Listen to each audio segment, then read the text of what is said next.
ನಾನು ತಾಯ್ತನವನ್ನು ಬೇರೆ ಬಳಸಲ್ಲ. ನಾವು ಫೆಮಿನಿಸ್ಟ್ರು ಸ್ವಲ್ಪ ತಾಯ್ತನವನ್ನೇ ಎಕ್ಸೈಸರೇಟ್ ಮಾಡ್ತಾ ಇರ್ತೀವಿ, ಗಂಡು ಮಕ್ಕಳು ಅಂತ ನಾವು ಹೇಳ್ತಾನೆ ಇರ್ತೀವಿ. ಇದನ್ನು ಆ ಅರ್ಥದಲ್ಲಿ ನಾನು ಬಳಸ್ತಾ ಇಲ್ಲ. ಇದು ಒಂದು ನಮ್ಮ ಒಳಗಡೆ ಮಿಡಿಯುವ ಮನಸ್ಸಿದ್ದಾಗ, ತಾಯಿ ಆಗಿರ್ಬೋದು ಅಥವಾ ಗಂಡು ಮಕ್ಕಳು ಆಗಿರ್ಬೋದು, ಮಿಡಿಯುವ ತನವನ್ನು ನಾವು ಕಲ್ತ್ಕೋತೀವಿ.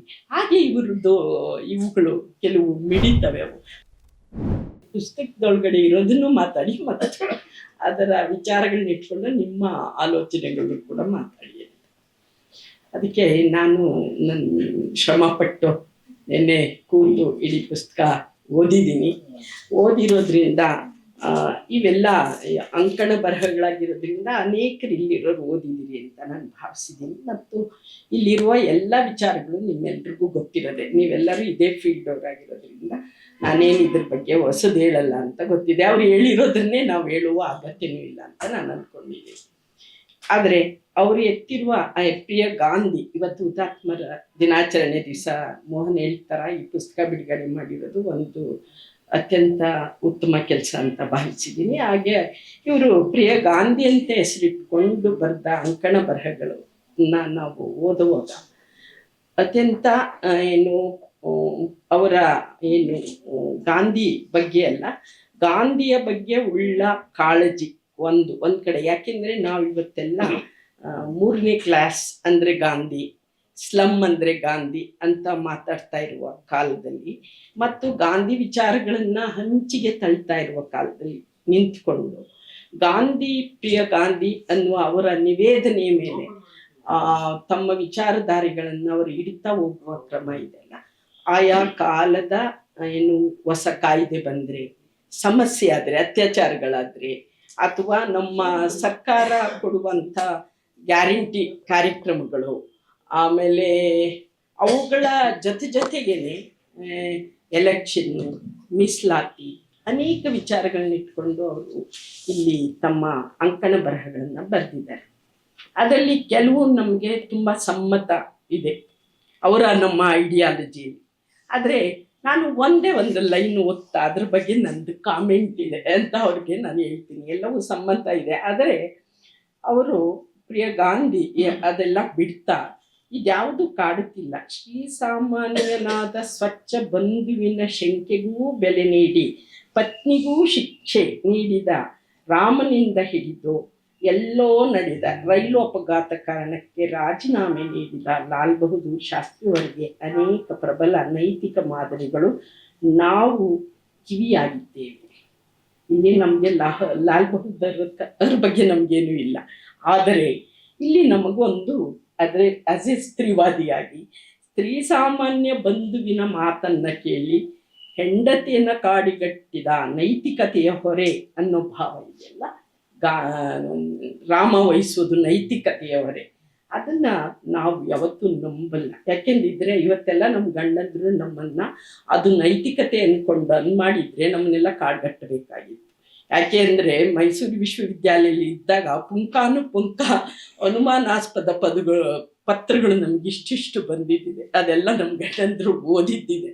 ಹಂಗೆ ಶಂಕೆ ಪಟ್ಟು ನಮ್ಮನ್ನು ಕಳಿಸಿದ್ರೆ ನಾವೆಲ್ಲ ಇವತ್ತು ಕಾಡಿನಂಚೆ ಆಚೆಯೋ ಇರಬೇಕಿತ್ತು. ಅಂದರೆ ಒಂದು ಅನುಮಾನಕ್ಕಾಗಿ ಶಂಕೆ, ಯಾರೋ ಸಾಮಾನ್ಯ ಮನುಷ್ಯ ಹೇಳಿದ ಶಂಕೆಯನ್ನು ಕೇಳಿದರೆ ಇವತ್ತು ನಾವು ವಾಸ್ತವದಲ್ಲಿ ನಾವು ಯಾವ ಹೆಣ್ಮಕ್ಳು ಕೂಡ ಗಂಡಂದ್ರ ಜೊತೆ ವಾಸ ಮಾಡೋಕ್ಕಾಗದೆ. ಅದು ಸತ್ಯವೂ ಕೂಡ. ಯಾಕೆ ಅಂದರೆ ಈ ಶಂಕೆ ಯಾಕೆ ಹೆಣ್ಮಕ್ಳ ಮೇಲೆ ಪಡಬೇಕು?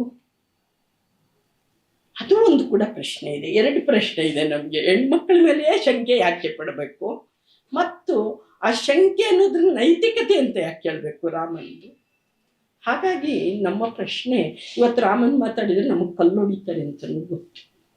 ಆದರೆ ಹೊಡಿತಾನೆ ನೈತಿಕತೆಯನ್ನು ಕೇಳುವಾಗ ನಾವು ರಾಮಾಯಣವನ್ನು ಕೊನೆಯ ಭಾಗವನ್ನು ನೀವೆಲ್ಲರೂ ಓದಬೇಕು ಅಂತ ನಾನು ವಿಜ್ಞಾಪಿಸ್ಕೊತೀನಿ.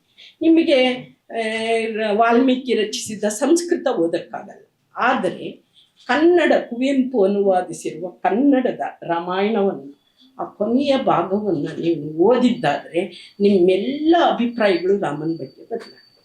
ಅದು ವಾಲ್ಮೀಕಿಯೇ ಬರೆದಿರೋದು, ನಾನು ಬರೆದಿರೋದಲ್ಲ, ನಾನು ಹೇಳ್ತಾ ಇರೋದಷ್ಟೇ. ಅದನ್ನು ದಯವಿಟ್ಟು ನೀವು ಆ ಲಾಸ್ಟ್ ಇದು ಅಧ್ಯಾಯವನ್ನು ನೀವೆಲ್ಲರೂ ಓದಬೇಕು. ಆ್ಯಸ್ ಎ ರೆಸ್ಪಾನ್ಸಿಬಲ್ ಒಂದು ಸಂಮಿತ್ರರಾಗಿ ಓದಿ, ಮತ್ತು ಒಂದೊಂದು ವಿವೇಕ ಇರೋರಾಗಿ ಓದಿ. ಇನ್ನೊಂದು, ನಾವು ಈ ಕಾಲದ ವಿಚಾರಗಳಿಗೆ ನಾವು ಸ್ಪಂದಿಸುವಾಗ ಇಂಥ ವಿಚಾರಗಳನ್ನ ನಾವು ಹೀಗೆ ವ್ಯಾಖ್ಯಾನ ಮಾಡಬೇಕಾಗತ್ತೆ ಅನ್ನೋ ಕಾರಣಕ್ಕೂ ಕೂಡ ಆ ಲಾಸ್ಟ್ ಅಧ್ಯಾಯವನ್ನು ನಾವು ಓದಬೇಕಾಗತ್ತೆ. ಇದು ನಾವೀಗ ಒಂದು ಲೈನಲ್ಲಿ ಹೇಳುವಾಗ್ಲೇ ಓದಿದ್ರೆ ನಾವು ಏನೇನು ಕೊಡ್ತಿರ್ತೀವಿ ಮೆಸೇಜ್ ಅನ್ನೋದು ಕೂಡ ಗೊತ್ತಾಗ್ತದೆ.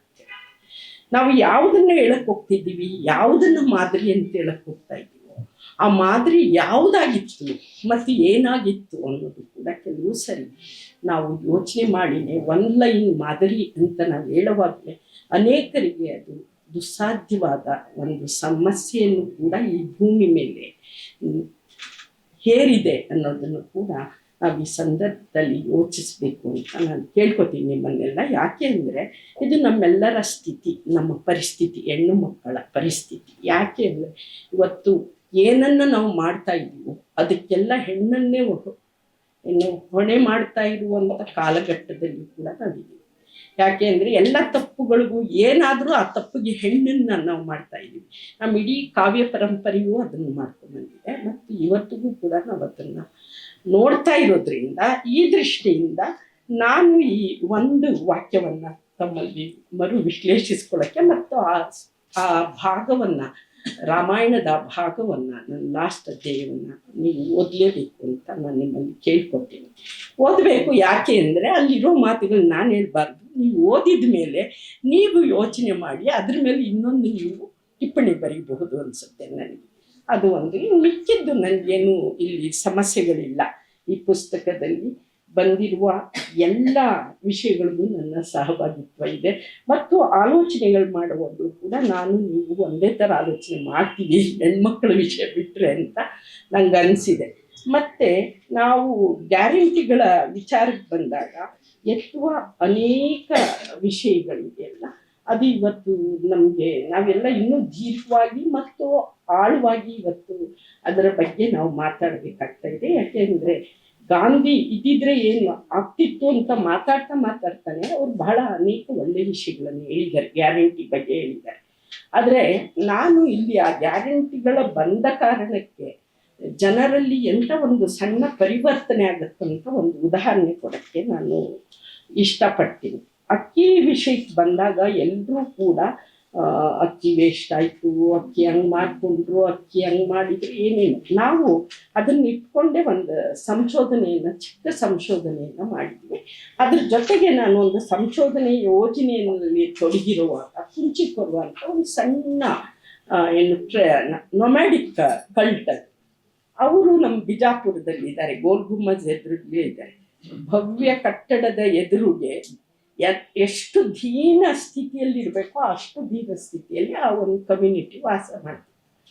ನಾವು ಈ ಕನ್ನಡ ಆ್ಯಂಡ್ ಕಲ್ಚರ್ ಅವರು ನಂಗೊಂದು ಲೇಖನ ಬರೆಯಕ್ಕೆ ಕೊಟ್ಬಿಟ್ಟಿದ್ರು ಅವ್ರ ಬಗ್ಗೆ. ಸೊ ಹೋಗಿದ್ದು ನನ್ನ ಲೇಖನ ಬರೆಯೋಕ್ಕೆ. ಆದರೆ ನಮಗೆ ಅನೇಕ ಹೊಸ ವಿಚಾರಗಳವ್ರ ಬಗ್ಗೆ ಗೊತ್ತಾಗಿದ್ದಷ್ಟೇ ಇಲ್ಲ. ನಾವು ಎಂಥ ಒಂದು ಕಣ್ಣು ಮುಚ್ಚಿ ನಾವು ಜಗತ್ತನ್ನು ನೋಡ್ತಿರ್ತೀವಿ. ಅಂಥ ಸಮುದಾಯಗಳು ನಮ್ಮ ಪಕ್ಕದೇ ವಾಸ ಮಾಡುವಾಗಲೂ ಕೂಡ ನಾವು ಯಾರೂ ಕೂಡ ಕಣ್ಣು ತೆರೆದು ನೋಡೋಕ್ಕೆ ಇಷ್ಟಪಡದೇ ಇರುವಂಥ ಸ್ಥಿತಿಯಲ್ಲಿ ಇರ್ತೀವಿ ಅಂತ. ಆಗ ಅಕ್ಕಿ ಕೊಟ್ಟರ ಅಲ್ಲ, ಫಸ್ಟ್ ಇನ್ಸ್ಟಾಲ್ಮೆಂಟಲ್ಲಿ ಆ ಅಕ್ಕಿ ನೋಡಿ, ಅಲ್ಲಿವರೆಗೆ ಆ 100 ಕುಟುಂಬಗಳಿತ್ತು. 100 ಕುಟುಂಬಗಳಲ್ಲಿದ್ದಂಥ ಮಕ್ಕಳು, 5 ವರ್ಷದ 6 ವರ್ಷದವರೆಗಿನ ಮಕ್ಕಳು ಭಿಕ್ಷೆ ಬೇಡಿ ತಿಂತಾ ಇದ್ರು. ಬೆಳಿಗ್ಗೆ ಅಮ್ಮಂದ್ರು ಪರ್ಕೆ ಎತ್ಕೊಂಡು ಊರಿಗೊಟ್ಟೋಗ್ತಾರೆ, ಊರಿಗೂ ಪರ್ಕೆ ಮಾರಕ್ಕೆ. ಈ ಮಕ್ಕಳು ಬಟ್ಲಿಟ್ಕೊಂಡು ಮುಖ್ಯಗಳಿಗೆ ಭಿಕ್ಷೆ ಬೇಡಕ್ಕೆ ಹೋಗ್ತಿದ್ರು. ಅವರು ಆ ಪರ್ಕೆ ಮಾರ್ಕೊಂಬಂದ್ರೆ ಮಾತ್ರ ಇವ್ರಿಗೆ ಊಟ ಸಿಗ್ತಾ ಇದ್ದಿತ್ತು. ಆಮೇಲೆ ಅವಳು ಅಕ್ಕಿ ತಂದು, ಜೋಳ ತಂದು, ಹಿಟ್ಟು ತಂದು ರೊಟ್ಟಿ ಮಾಡಿ ಅನ್ನ ಮಾಡಿಕೊಟ್ರೆ ಅವ್ರಿಗುಂಟು. ಇಲ್ಲ ಅಂದರೆ ಬೇರೆಯವ್ರ ಮನೆಯವರು ಹಳ್ಳಿಗಳಿಗೆ ಹೋದಾಗ ತಂಗಳು ರೊಟ್ಟಿ ಇವ್ರಿಗೆ ಕೊಟ್ಟಾಗ ಪರ್ಕೆಗೋ ಜೋಳದ ಅದನ್ನು ತಂದು ಫಸ್ಟ್ ಉಣಿಸಿ ಅವ್ರು ಬಿಸಿ ಹೋಳಿಗೆ ಮಾಡಿರ್ತೀವಿ. ಆದರೆ ಅಕ್ಕಿ ಕೊಟ್ಟ ತಕ್ಷಣ ಅವರಲ್ಲಿ ಆದ ಒಂದು ಅಮೂಲ್ಯ ಬದಲಾವಣೆ ಏನಂದರೆ, ಬೆಳಿಗ್ಗೆನೆ ಅನ್ನ ಮಾಡಿಟ್ಟು ಅವರು ಪರ್ಕೆ ಮಾರಕ್ಕೆ ಹೋಗ್ತಾ ಇದ್ರು. ಅವರಿಗೆ 1 ರೂಪಾಯಿಗೆ 1 kg ಅಕ್ಕಿ ಕಷ್ಟ ಇರಲಿಲ್ಲ, ಅವರಿಗೆ ತಗೊಂಡು ಬರ್ತಿದ್ರು. ಒಂದು ಮನೆಗೆ 10-15 kg ಅಕ್ಕಿ ಬರ್ತಿತ್ತು, ಬೆಳಗ್ಗೆ ಅನ್ನ ಅವರು ಒಂದು ಭಿಕ್ಷಾಟನೆಯನ್ನು ಬದಲಾಯಿಸ್ತಾರೆ. ಯಾಕೆ ನಾವು ಗ್ಯಾರಂಟಿಗಳ ಬಗ್ಗೆ ಪತ್ರಕರ್ತರು ಅತ್ಯಂತ ಮುಖ್ಯವಾಗಿ ನೋಡ್ಬೇಕಂದ್ರೆ, ನಾನು ಅದಕ್ಕೆ ಅದು ಬಿಟ್ಟಿ ಅಲ್ಲ, ಅದು ಪರ್ಯಾಯ ಅಂತ ಮಾತಾಡ್ತೀನಿ.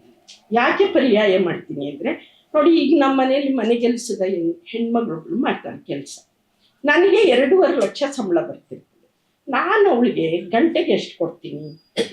ನಾನು ಗಂಟೆಗೆ ಪಡೆಯೋ ದುಡ್ಡೆಷ್ಟು, ಆಕೆಗೆ ನಾನು ಗಂಟೆ ಕೊಡೋ ದುಡ್ಡೆಷ್ಟು ಅಂತ ನೀವು ಲೆಕ್ಕ ಮಾಡಿದರೆ ಅವರ ಶ್ರಮವನ್ನು ನಾವು ಹೇಗೆ ಕದೀತಿರ್ತೀವಿ.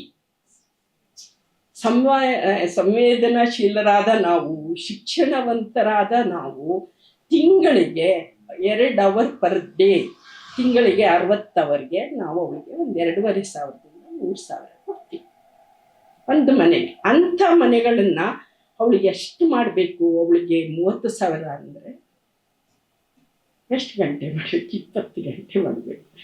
20 ಗಂಟೆಗೆ ಅವಳು ಎಷ್ಟು ಸಂಪಾದಿಸ್ತಾಳೆ ಅಂದರೆ ಒಂದು 25,000 ಮಾಡ್ತಾಳೆ.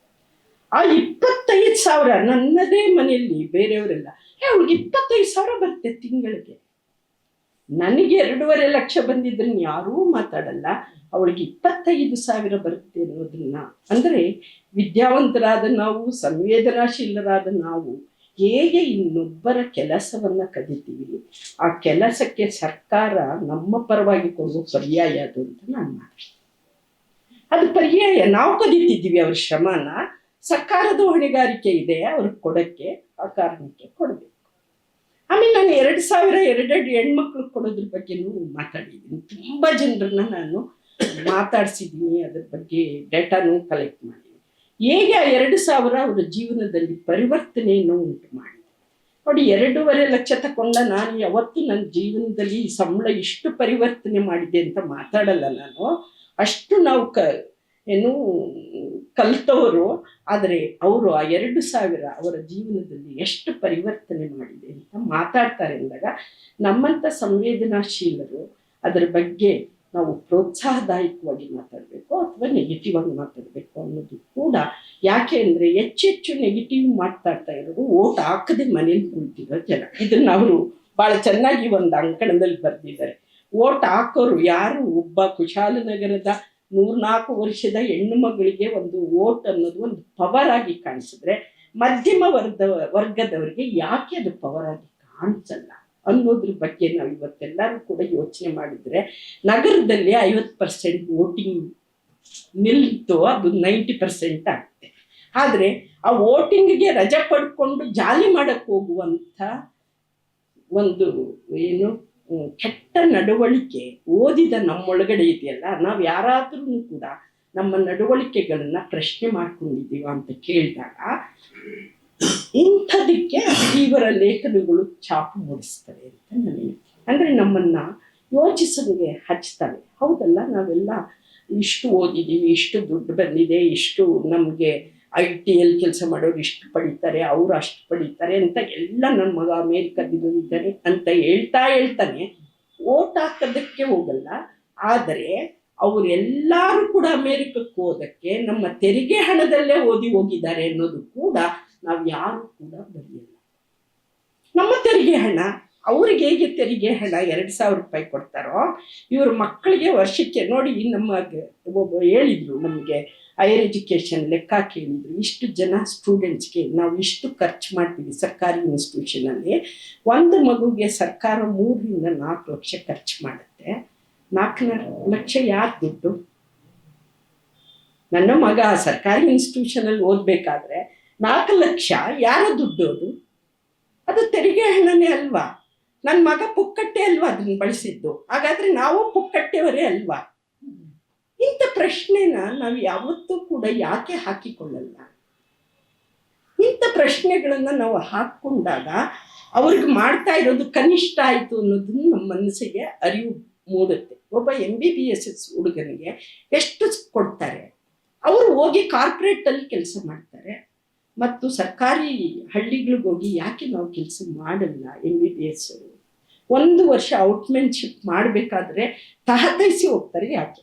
ಇಂಥ ಪ್ರಶ್ನೆಗಳನ್ನು ಟೈಮ್ ಮಾಡಿದ್ರ ಸೊ ಇಂಥ ಪ್ರಶ್ನೆಗಳನ್ನು ನಾವು ಹಾಕ್ಕೊಂಡಾಗ ಆ 52 ಲಕ್ಷ ಅಲ್ಲ, ಉಳಿದ ಎಲ್ಲ ಲಕ್ಷಗಳು ಏನು ಸರ್ಕಾರ ಖರ್ಚು ಮಾಡ್ತಾ ಇದೆಯೋ ತೆರಿಗೆ ಹಣದಲ್ಲಿ, ಅದಕ್ಕೂ ಕೂಡ ಅದು ಜನಸಾಮಾನ್ಯರ ದುಡ್ಡಿಂದನೇ ಖರ್ಚಾಗ್ತಾ ಇರುವ ಹಣ, ಮತ್ತು ಅದು ಅದರ ಪಾಲನ್ನು ನಾವೆಲ್ಲರೂ ಕೂಡ ಪಡ್ಕೊತಾ ಇದ್ದೀವಿ. ಅದರ ಪಾಲನ್ನು ನಾವೆಲ್ಲರೂ ಪಡ್ಕೊತಾ ಇದ್ದೀವಿ. ಅವ್ರ ಮಕ್ಕಳಿಗೆ ಶಿಕ್ಷಣ ಇಲ್ಲ. ಆ ಮಗು ನೋಡಿ ಭಿಕ್ಷೆ ಬೇಡ್ಕೊಂಬಂದು ಶಾಲೆ ಇರಲಿಲ್ಲ, ಶಾಲೆಗೆ ಹೋಗೋಕ್ಕೆ ಸ್ನಾನ ಮಾಡ್ಕೊಂಡು ಹೋಗಲ್ಲ ಅಂತ ಶಾಲೆಯವರು ಸರಿಯಾಗಿ ನಿಕೃಷ್ಟವಾಗಿ ಕಾಣಿಸ್ತಾರೆ, ಅವ್ರನ್ನ ಹೊರಗೆ ಹಾಕ್ತಾರೆ. ಅದಕ್ಕೆ ಅಂಗನವಾಡಿ ಬಂದಾದ್ಮೇಲೆ ಆ ಮಕ್ಕಳಿಗೆ ಒಂದು ಸಣ್ಣ ಪೌಷ್ಟಿಕಾಹಾರ ಸಿಕ್ಕತ್ತೆ ಕುಂಚಿಕೊರೋರು ಮಕ್ಕಳಿಗೆ. ಅಂದರೆ ನಾವು ಹೇಳೋದು ಯಾಕೆ ಇಂಥವು ಯೋಚನೆ ನಾವು ಮಾಡಬೇಕು ಅಂತಂದರೆ, ನಾವು ಇಂಥದ್ರ ಕಡೆ ಯಾಕೆ ಯೋಚನೆ ಮಾಡಬೇಕು ಅಂದರೆ, ನಮ್ಮ ದೇಶದಲ್ಲಿ ಇವತ್ತಿಗೂ ಕೂಡ ಆಹಾರ ಸಿಗ್ತಾ ಇರ್ಬೋದು, ಪೌಷ್ಟಿಕಾಹಾರದ ಕೊರತೆ ನಮ್ಮೆಲ್ಲರಲ್ಲೂ ಇದೆ. ಇವತ್ತು ನಮ್ಮ ಮಕ್ಕಳು ಓದ್ಕೊಂಬಿಟ್ಟು ಬಂದು ಹೇಳ್ತಾರೆ, ಅಯ್ಯೋ ನೀನು 70 kg ಇದೆಯಮ್ಮ, 70 ಗ್ರಾಮ್ ಪ್ರೋಟೀನ್ ತಿನ್ನಬೇಕು. 70 ಗ್ರಾಮ್ ಪ್ರೋಟೀನನ್ನು ಪರ್ಚೇಸ್ ಮಾಡಬೇಕಾದ್ರೆ ಎಷ್ಟು ದುಡ್ಡು ಕೊಡಬೇಕು ಅಂತ ಲೆಕ್ಕ ಹಾಕಿದರೆ ಆವಾಗ ಗೊತ್ತಾಗತ್ತೆ ನಮಗೆ. ಸೊ ಪೌಷ್ಟಿಕಾಹಾರ ನಮ್ಮದೇ ಇಷ್ಟು ಕಷ್ಟ, ಇನ್ನು ಬಡವರಿಗೆ ಅನ್ನದಲ್ಲಿ ಏನು ಪೌಷ್ಟಿಕಾಹಾರ ಸಿಕ್ಕತ್ತೆ, ಯಾವ ಪ್ರೋಟೀನ್ ಸಿಕ್ಕತ್ತೆ, ಅದಕ್ಕೆ ಕಲಸಿ ತಿನ್ನುವ ಖಾರದಲ್ಲಿ ಯಾವ ಪ್ರೋಟೀನ್ ಇರುತ್ತೆ, ಮತ್ತು ಅವರ ಬ್ರೈನ್ ಬೆಳಿಬೇಕಾದ್ರೆ ಪ್ರೋಟೀನ್ ಬೇಕು ಅಂತ ಮಾತಾಡ್ತೀವಿ. ತಾಯಿಯ ಹೊಟ್ಟೆಯಲ್ಲಿ ಆ ಪ್ರೋಟೀನ್ ತಾಯಿಗಿದ್ದಾಗ ಮಕ್ಕಳ ಕಲಿಕಾ ಪ್ರವೃತ್ತಿ ಹೆಂಗಿರುತ್ತೆ, ಇವೆಲ್ಲವೂ ಕೂಡ ನಮ್ಮೊಳಗಡೆ ಕಾಡ್ತಾನೆ ಇರಬೇಕಾಗುತ್ತೆ. ಹಿಂಗೆ ಕಾಡಿದಾಗ ಇವರ ಅನೇಕವು ಅದರಲ್ಲಿ ಕಾಡಿ ಆ ಪ್ರಶ್ನೆಗಳನ್ನೆತ್ಕೊಂಡು ಎಲ್ಲ ವಿಚಾರಗಳನ್ನು, ಆರೋಗ್ಯದ ವಿಚಾರ ಬರೀತಾರೆ ಅವರು. ಮೀಸಲಾತಿಗೆ ಬಂದಾಗ ನಾವೆತ್ತುವ ಎಂಥ ಪ್ರಶ್ನೆಗಳು ನಾವು ಎತ್ತುತ್ತೀವಿ ಮೀಸಲಾತಿಗೆ ಬಂದಾಗ ಅಂದಾಗ ಅವ್ರು ಹೇಳ್ತಾರೆ, ನಮ್ಮ ಮನೆಯಲ್ಲೇ ನಾನು ಸಣ್ಣ ವಯಸ್ಸಲ್ಲಿದ್ದಾಗ ನನಗೆ ಅಪೌಷ್ಟಿಕತೆ ಇತ್ತು, ಅಕ್ಕ ಚೆನ್ನಾಗಿದ್ಲು ಅಂತ ನನಗೆ ಆದ್ಯತೆ ಕೊಡೋದು ಅದು ಕೂಡ ಮೀಸಲಾತಿಯನ್ನು ಹೀಗೆ ವ್ಯಾಖ್ಯಾನ ಮಾಡೋದ್ರ ಮೂಲಕ ಅದು ಮನೆಯಲ್ಲೂ ಕೂಡ ನಾವು ಮೀಸಲಾತಿಯನ್ನು ಕೊಡ್ತಾನೇ ಇರ್ತೀವಿ. ಅದಕ್ಕೆ ನಮ್ಮ ಮನೆಯಲ್ಲಿ ಅವ್ರ ಅಣ್ಣ ತಮ್ಮ ಇಬ್ಬರು ಇದ್ದರು. ತಮ್ಮ ತುಂಬ ಗಟ್ಟಿಯಾಗಿದ್ದಂತ ಅವ್ರ ಅಮ್ಮ ಉಳಿದ್ರೆ ತಂಗ್ಲನ್ನ ಎಲ್ಲ ಅವ್ರಿಗೆ ಕೊಡ್ತಾಯಿದ್ರು. ಇನ್ನೊಬ್ಬ ಸ್ವಲ್ಪ ಅನಾರೋಗ್ಯಕ್ಕೆ ಒಳಗಾಗ್ತಿದ್ದ. ಅದಕ್ಕೆಲ್ಲ ಅವ್ರೇನು ಮಾಡಿದ್ರು, ಬಿಸಿ ಊಟ ಮಾಡಿ ಕೊಡ್ತಾಯಿದ್ರು. ಇವತ್ತಿಗೂ ಆ ಮಗ ಹೇಳ್ತಾನೆ, ನಮ್ಮಮ್ಮ ನಂಗೆ ತಂಗ್ಲನ್ನ ಇಟ್ಟರು ಅಂತ. ಅಂದರೆ ನಾವು ಇದೇ ಸ್ಮರಣೆಯಲ್ಲಿ ಇರ್ತೀವಿ ಯಾವಾಗ್ಲೂ. ಈಗ ನಮಗೆ ಬಡವರಿಗೆ ಮೀಸಲಾತಿ ಕೊಟ್ಟರು ನಾವು ಯಾಕಿಂತ ಅದ್ರಲ್ಲಿ ಇರ್ತೀವಿ ಅಂದರೆ, ನನ್ನಮ್ಮ ನನಗೆ ಯಾಕೆ ಅಣ್ಣನಿಗೆ ಬಿಸಿ ಅನ್ನ ಕೊಟ್ಟರು, ನನಗೆ ಯಾಕೆ ತಂಗ್ಲನ್ನ ಕೊಟ್ಟರು, ತಂಗ್ಲನ್ನ ತಿಂದರೂ ನನಗೆ ಸಾಧ್ಯ ಆಗ್ತಿತ್ತು ಬದುಕಕ್ಕೆ ಅನ್ನೋದನ್ನ ತಾಯಿಗೆ ಅರ್ಥ. ಆ ತಾಯಿಯ ನಾನು ತಾಯಿತನವನ್ನು ಬೇರೆ ಬಳಸಲ್ಲ. ನಾವು ಫೆಮಿನಿಸ್ಟ್ರು ಸ್ವಲ್ಪ ತಾಯಿತನವನ್ನೇ ಎಕ್ಸೈಸರೇಟ್ ಮಾಡ್ತಾ ಇರ್ತೀವಿ, ಗಂಡು ಮಕ್ಕಳು ಅಂತ ನಾವು ಹೇಳ್ತಾನೆ ಇರ್ತೀವಿ. ಇದನ್ನು ಆ ಅರ್ಥದಲ್ಲಿ ನಾನು ಬಳಸ್ತಾ ಇಲ್ಲ. ಇದು ಒಂದು ನಮ್ಮ ಒಳಗಡೆ ಮಿಡಿಯುವ ಮನಸ್ಸಿದ್ದಾಗ, ತಾಯಿ ಆಗಿರ್ಬೋದು ಅಥವಾ ಗಂಡು ಮಕ್ಕಳು ಆಗಿರ್ಬೋದು, ಮಿಡಿಯುವ ತನವನ್ನು ನಾವು ಕಲ್ತ್ಕೋತೀವಿ. ಹಾಗೆ ಇವುಗಳು ಕೆಲವು ಮಿಡಿತವೆ. ಅವು ಅದು ನನ್ನ ತಾಯಿ ಕರುಳು ಹೆಣ್ಣು ಕರುಳು ಅಂತೆಲ್ಲ ಕರೆಯಲ್ಲ. ಮಿಡಿಯುವ ಮನಸ್ಸು ಗಂಡಲ್ಲೂ ಇರುತ್ತೆ, ಹೆಣ್ಣಲ್ಲೂ ಇರುತ್ತೆ. ಹಾಗೆ ಮಿಡಿದು ಒಂದು ಸಾಮಾಜಿಕ ವಿಚಾರಕ್ಕೆ ಅದನ್ನು ತಳುಕಾಕಿ ಬೆಳೆಸೋದಿದೆಯಲ್ಲ ಒಂದು ಲೇಖನದಲ್ಲಿ, ಅದು ಅವರ ದಾರ್ಶನಿಕತೆಯನ್ನು ತೋರಿಸುತ್ತೆ. ಹಾಗಾಗಿ ಅನೇಕ ಇಲ್ಲಿನ ವಿಚಾರಗಳು ಏನಂದರೆ, ಆ ಥರ ಅವರು ಸಮಾಜಕ್ಕೂ ಮತ್ತು ಸಮಾಜದ ಹಿನ್ನೆಲೆಯಿಂದ ಇಟ್ಕೊಂಡು ಇರುವಂಥ ಅಸಾಮಾನ್ಯ ವಿಚಾರಗಳನ್ನು, ಅಸಾಮಾನ್ಯ ಅಥವಾ ತಾರತಮ್ಯಗಳನ್ನು ಅವರು ಗಾಂಧಿಗೆ ಒಪ್ಪಿಸ್ತಾ ನೀನು ಇದನ್ನು ಹೇಳಿದೆಯಲ್ಲ ಅಂತ ಅವರ ಕೋಟ್ಗಳನ್ನು ಮಾತಾಡ್ತಾರೆ. ಆ ಸಂವಾದದ ವಿಧಾನ ಇದೆಯಲ್ಲ, ಆ ತಂತ್ರ ಇದೆಯಲ್ಲ ಬರವಣಿಗೆಗೆ, ಅದು ಕೂಡ ಮೆಚ್ಚುವಂಥದ್ದು ಈ ಪುಸ್ತಕದಲ್ಲಿ. ಆ ತಂತ್ರವನ್ನು ಅವರು ಬಹಳ ಚೆನ್ನಾಗಿ ಬಳಸ್ಕೊಂಡಿದ್ದಾರೆ ಮತ್ತು ಅದನ್ನು ನಮ್ಮ ಓದುಗರಿಗೆ ಅದನ್ನು ಒಂದು ರೀಡಬಿಲಿಟಿಗೆ ಆಸಕ್ತಿದಾಯಕವಾಗಿ ಅದನ್ನು ಮಾಡಿದ್ದಾರೆ. ಅದು ಕೂಡ ಈ ಪುಸ್ತಕದ ಅತ್ಯಂತ ಮುಖ್ಯ ವಿಚಾರ ಅಂತ ನಾನು ಅಂದ್ಕೊಂಡಿದ್ದೀನಿ. ಹಾಗಾಗಿ ಸಮಯದ ಅಭಾವ ಇರೋದ್ರಿಂದ ನೀವೆಲ್ಲರೂ ಇದನ್ನು ಓದಿರೋದ್ರಿಂದ ಮತ್ತೊಮ್ಮೆ ಓದಿ, ಹೊಸದಾಗಿ ಓದಿ, ಮತ್ತು ಒಂದ್ಸರಿ ಓದಿದಾಗ ಕೆಲವು ಅಂಶಗಳನ್ನ ನಮ್ಗೆ ಕ್ಯಾಚ್ ಮಾಡೋಕ್ಕಾಗತ್ತೆ, ಇನ್ನೊಂದು ಸರಿ ಓದಿದಾಗ ಕೆಲವು ಅಂಶಗಳನ್ನು ಕ್ಯಾಚ್ ಮಾಡೋಕ್ಕಾಗತ್ತೆ. ಹಾಗಾಗಿ ಅವರು ಕೆಲವನ್ನ ಭಾಳ ಚೆನ್ನಾಗಿ ಬರೆದಿದ್ದಾರೆ ಅದನ್ನು. ಮತ್ತು ಒಳ್ಳೆ ಮನಸ್ಸಿಂದ ಬರೆದಿದ್ದಾರೆ ಮತ್ತು ಒಳ್ಳೆ ಮನಸ್ಸಿಂದ ರೀಡರ್ಸ್ಗೆ ತಲುಪಿಸಿದ್ದಾರೆ. ಅಂಕಣ ಬರಹ ಆಗಿರೋದ್ರಿಂದ ಅವರ ಪತ್ರಿಕೆ ಮೂಲಕ ಅದನ್ನು ತಲುಪಿಸಿದ್ದಾರೆ. ಆ ತಲುಪಿಸಿರೋದು ಪುಸ್ತಕದ ರೂಪದಲ್ಲಿ ಬಂದು ಅದೊಂದು ನಿರಂತರವಾಗಿ, ಯಾಕಂದರೆ ನಾವು ಪತ್ರಿಕೆಗಳನ್ನ ಹಿಂಗೆ ಓದ್ತೀವಿ, ಹಾಕ್ಬಿಡ್ತೀವಿ ಮಾರ್ಕೆಟ್ಗೆ. ಇದು ಪುಸ್ತಕದ ರೂಪದಲ್ಲಿ ಬಂದಿದ್ದರಿಂದ ಮತ್ತೆ ಮತ್ತೆ ಓದೋಕ್ಕೆ ಇದು ಒಂದು ಅವಕಾಶ ಅಂತ ನಾನು ಭಾವಿಸಿದ್ದೀನಿ. ಮತ್ತೆ ಇನ್ನೊಂದು ಸರಿ ಓದೋಣ, ಮತ್ತೆ ಈ ಪುಸ್ತಕದ ಬಗ್ಗೆ ಚರ್ಚೆ ಮಾಡೋಣ ಸರ್ ಅಂತ ಹೇಳ್ತಾ ಈ ಸಮಯದ ಇದಕ್ಕಾಗಿ ನಾನು ಇಷ್ಟು ಹೇಳಿ ನನ್ನ ಮಾತುಗಳು ಮುಗಿಸ್ತೀನಿ. ನನಗೆ ಕರೆದು ಮೋಹನ್ ಅವರು ಈ ಕೆಲಸ ಒಪ್ಪಿಸಿದ್ದನ್ನು ಸರಿಯಾಗಿ ಮಾಡಿದ್ದೀನೋ ಇಲ್ಲ ಗೊತ್ತಿಲ್ಲ, ಅವರಿಗೆ ಬಿಡ್ತಾ ನಾನು ತಮ್ಮೆಲ್ರಿಗೂ ಕೂಡ ಹೃತ್ಪೂರ್ವಕವಾದ ಧನ್ಯವಾದಗಳನ್ನ ಅರ್ಪಿಸಿ ನಮ್ಮ ಮಾತು ಮುಗಿಸ್ತೀನಿ. ಧನ್ಯವಾದ.